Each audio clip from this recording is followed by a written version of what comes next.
muat oma kun som hi ani nania win hi chuan spicy challenge an nei dang ni thian havin Happy birthday boy ta som ni long oma出的走咱出了肯定也死这个妈的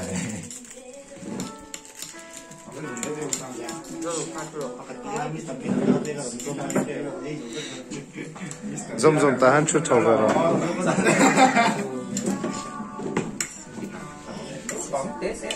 你两看嘛，那皮我呢？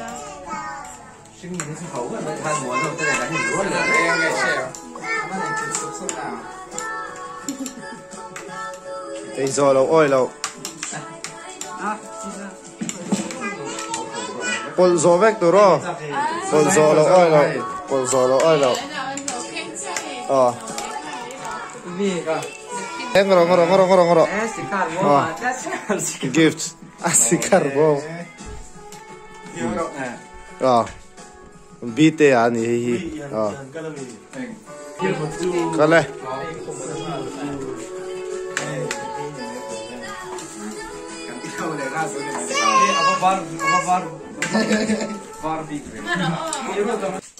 Là 1 2 3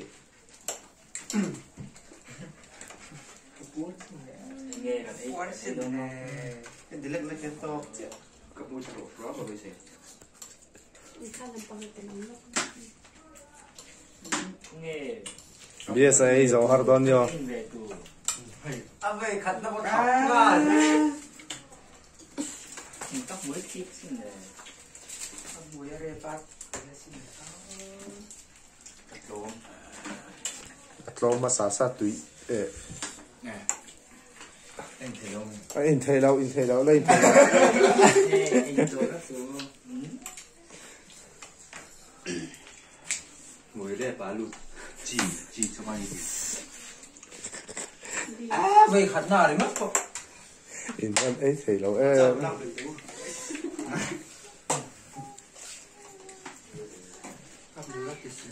thì đến là sùng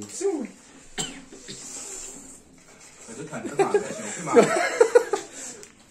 bảo là cái style nar te than vel so chu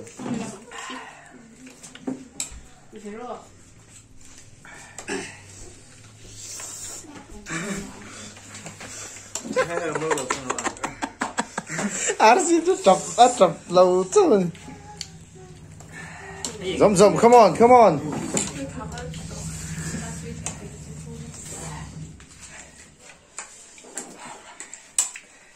số hát tụi con eo hay chu wa bei lei thei ve số hát tụi con buổi tao tụi cái đúng không tiến văng đến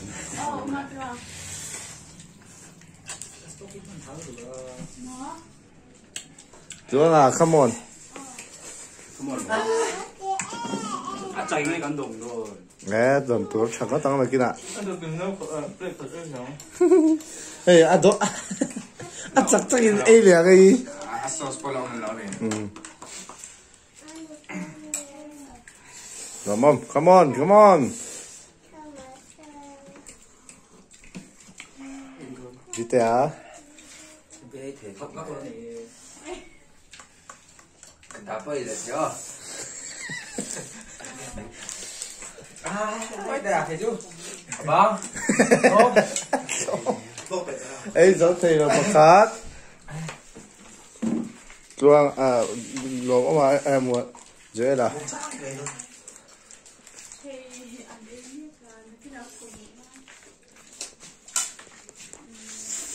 ai tlom mi ai tlom le ta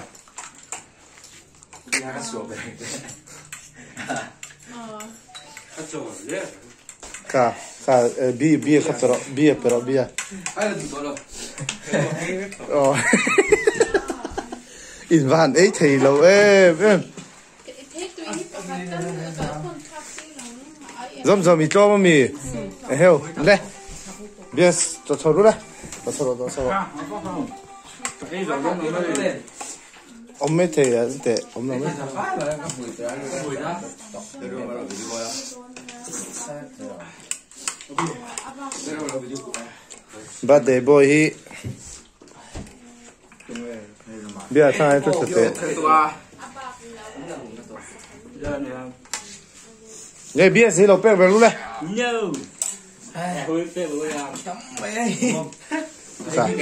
cả ai bông té bông mình đang rồi video có rồi lâu mà rồi video bia ấy đủ to cái lò cái gì đó ai khai lâu mà rồi video có rồi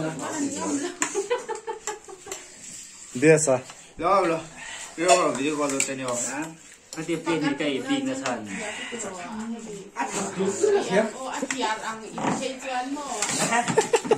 cái thứ gì nhỉ thì học về đấy Hey, Indo, hey, tăng hey, adiar dia nama. bông thế đủ về in ngà rồi tè rét này ấy thế mẹ bác sĩ ông gì à lâu à này không được ủa nó chi thế đấy này rồi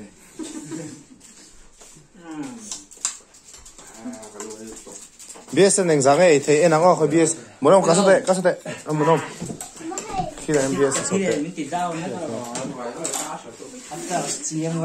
vậy bia sen này bắt từ cái này về thu vào thôi là có ta rồi hay tuổi nghe ấy về ngõ cái số này đúng là tầm men tầm men này ấy nhỉ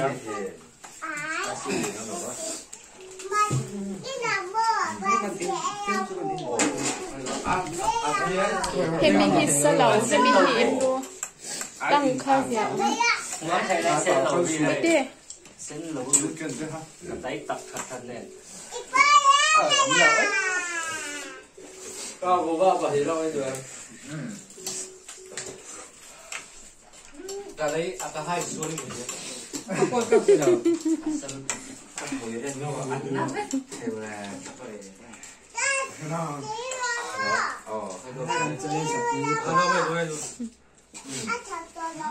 phải mê cầu lòng quá không thích à từ đầu qua ai ít kém nhưng mà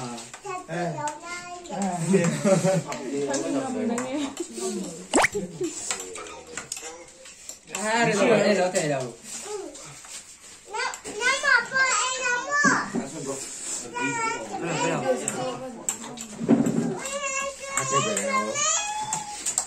Hey. Ka, bia saka. sao cái chín gì Ma? Ai, chị chú, bố là khan kha kha lan. bây giờ vừa lại ai vét Hey. Hey. Đây ngồi đây. sao bây giờ em muốn cái này mấy đồ phơi không của có hiền hiền hiền luôn cái nhất là bia sẽ bia về ra nào luôn rồi nè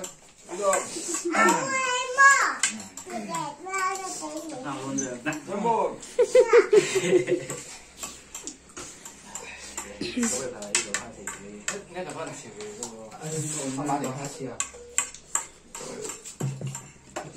ok nó dùng cái đầu cái là dùng cái đầu vịt để đâu đấy cái đầu bao nhiêu cái giống cái gì phi hai dáng vậy thì không không gì đẹp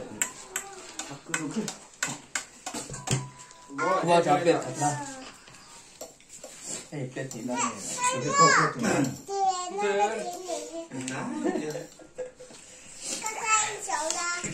em cho hay mặn một là phải ưa cái được Hãy subscribe cho kênh Ghiền Mì Gõ để không bỏ lỡ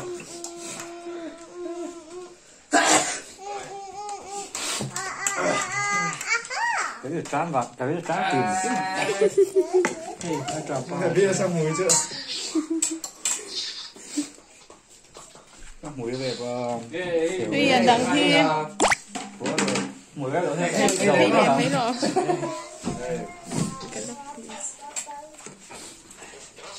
ê hết sùng ní mùi đâu nhỉ rồi Là cái là cái đồ rồi. Rất tốt rồi. lại về tổ bia sân Bên plate đâu phải đâu thì straight. Bom. plate thì cái về thế nào không? Ok bao nhiêu? Rồi. Ê ô, broken heart đi. các mùi cái đồ sẽ phát chế lên túi nhẹ nhé Mùi này bắt thịt. Ăn gì là chết rồi rồi. Bom. Ê ô. Quá Ai trời. xí cái đấy mua á ngày trong Đây đầu. còn phải là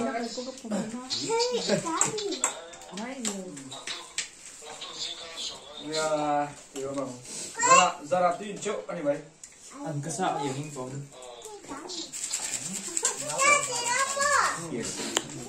Ê, ăn thịt dâm mô. Hey hết yang ra là thì em nấu bốc xếp thì xịt cái toa lắm rồi. Cái chua thắc cái tí đây. Cái ngay rồi. Thế nghe. cái này giờ lại các hàng gì hả? Riêng ở cho nên sao đã biết nhiều. Bùi đâu. Phone là gì đâu con.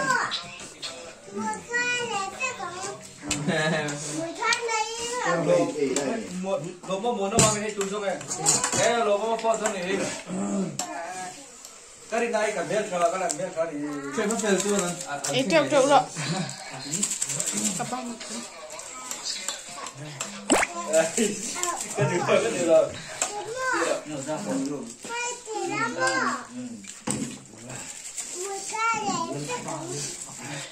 lắm đâu tốt rồi.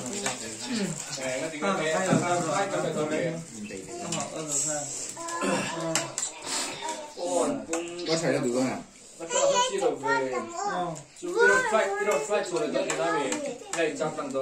Inu không sao. Ăn ngon không cái in ra cái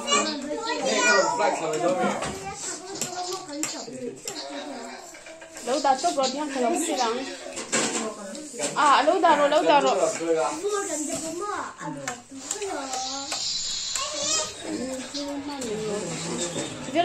Vero.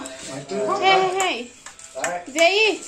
Thế hết đây là có sao ông khai tôi khởi đầu rồi. Hey hết đây in được chưa?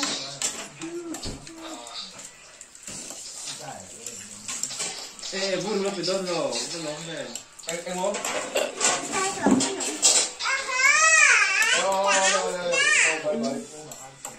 Thì bữa. Bị cái gì? Các phải con lẹ. Dạo ta em. Các gì?